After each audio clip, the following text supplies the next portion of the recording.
घड़ी में 1 घंटा तब होता है जब बड़ा कांटा 60 कदम रखता है, पर छोटे कांटे का 1 कदम काफी है।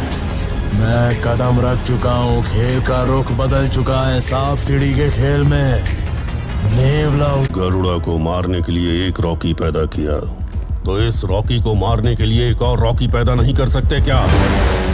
मेरे बाप से ही नहीं हुआ तो मेरे बाप की कसम किसी से भी नहीं होगा। One and only piece. जब से बाहुबली मूवी रिलीज हुई इंडिया में, तब से साउथ इंडियन का क्रेज बढ़ता ही जा रहा है हिंदी ऑडियंस में। शरद केलकर, बाहुबली हो जाए। जब तक तुम मेरे साथ हो मुझे मारने वाला पैदा नहीं हुआ मामा। बाहुबली के बाद एक से बढ़कर एक मूवी लॉन्च हुई इंडिया में, जो कि हिंदी ऑडियंस को हिला कर रख दिया। अब एक नया युद्ध आरंभ होगा। उसकी ताकत, मेरा क्रोध, उसका अहंकार और मेरी जिद के बीच अब ये जंग का ऐलान है। भूख लगी है कहने पर कोई खाना नहीं देता सर। वही 1000 रुपए के मोबाइल में 20 रुपए का सिम डालकर एक धमकी देने पर सामने वाले की बच जाती है सर। लेकिन क्या आप लोग जानते हैं, जितनी मूवी में दम नहीं होती है साउथ की, उससे ज़्यादा तो हमारे हिंदी ऑडियंस के आर्टिस्ट जो कि मूवी को हिंदी में डब करते हैं, उनके आवाज़ में दम होता है। और वो इतनी खतरनाक आवाज़ अपना देते हैं कि साउथ की आने वाली हर मूवी हिंदी ऑडियंस के दिलों में बस जाती है। तो चलिए बात करते हैं ऐसे ही आर्टिस्ट के बारे में जो कि अपने आवाज़ से साउथ की फिल्मों को सुपर डुपर हिट बना रहे हैं। नंबर 1, संकेत मात्रे। वैसे तो संकेत मात्रे जी अल्लू अर्जुन की कई फिल्मों में अपनी आवाज़ को देकर उनकी फिल्मों को सुपर डुपर हिट बना दिया है। घर में गाड़ी है, रास्ता खाली है तो पेट्रोल डाल के यहाँ नहीं आने का, वरना माचिस तो खामखा बदनाम है। जलाने के लिए मेरा तेवर ही काफी है। ओए होए।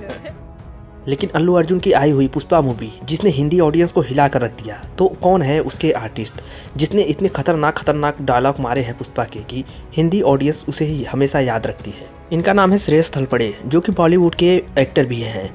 इन्होंने पुष्पा मूवी को अपनी दमदार आवाज़ देकर उसे एक अलग ही मुकाम पर पहुंचा दिया। शायद अगर श्रेयस थलपड़े अपनी आवाज़ पुष्पा मूवी में ना देते तो कोई और आर्टिस्ट इन्हें डब करता, और शायद पुष्पा मूवी इतना हिंदी ऑडियंस को टारगेट नहीं कर पाती। पुष्पा, पुष्पराज, मैं झुकेगा नहीं साला।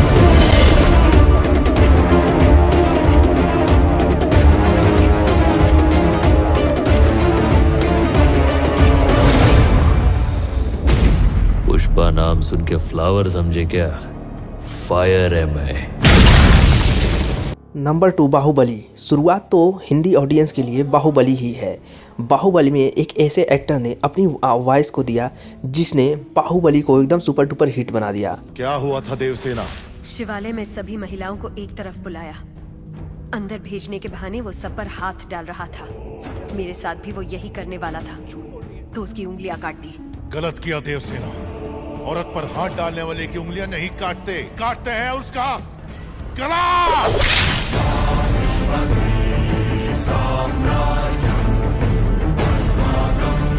बाहुबली में प्रभास को आवाज़ देने वाले हैं शरद केलकर, जिसने बाहुबली में प्रभास को अपनी आवाज़ को देकर बाहुबली मूवी को एक अलग ही मोड़ दे दिया, और बाहुबली पे उनकी आवाज़ एकदम सूट भी कर रही थी। गलत किया देवसेना।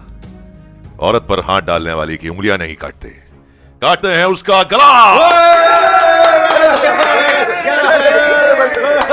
नंबर 3, महेश बाबू भी साउथ के एक ऐसे हीरो हैं जो कि हिंदी ऑडियंस के दिलों पर राज करते हैं। लेकिन इनके कई फिल्मों में संकेत मात्रे जी ने अपनी वॉइस को दिया है, और संकेत मात्रे एक बहुत ही फेमस आर्टिस्ट हैं जिन्होंने कई फिल्मों में अपनी वॉइस को दिया है। मैं इस मुंबई में भीख मांगने नहीं आया हूँ, मैं इस पूरी मुंबई को अपनी उंगली पे नचाने आया हूँ।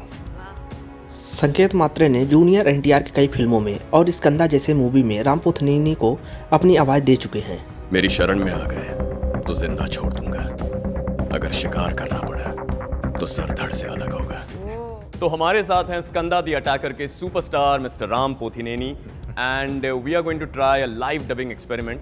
तो सर, आपकी फिल्म का एक अमेजिंग डायलॉग है, शेर शिकार पे निकला है। आप करेंगे मूवमेंट लिप्स की और मैं करूंगा आवाज। तो आइए दिखाते हैं आपको लाइव डबिंग का एक एग्जाम्पल। शेर शिकार पे निकला है। Violence, violence, violence.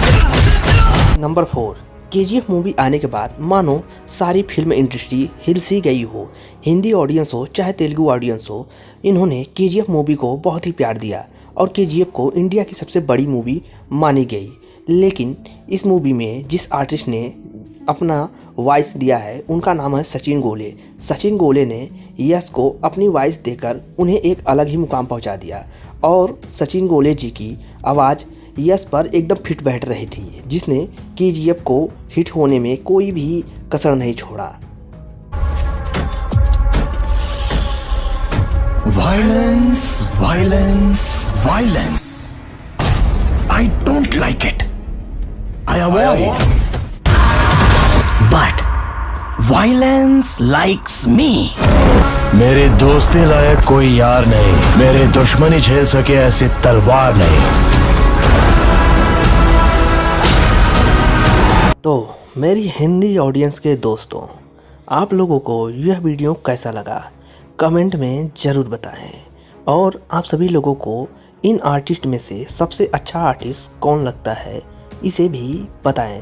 चलिए मिलते हैं आप लोगों से अगली वीडियो में।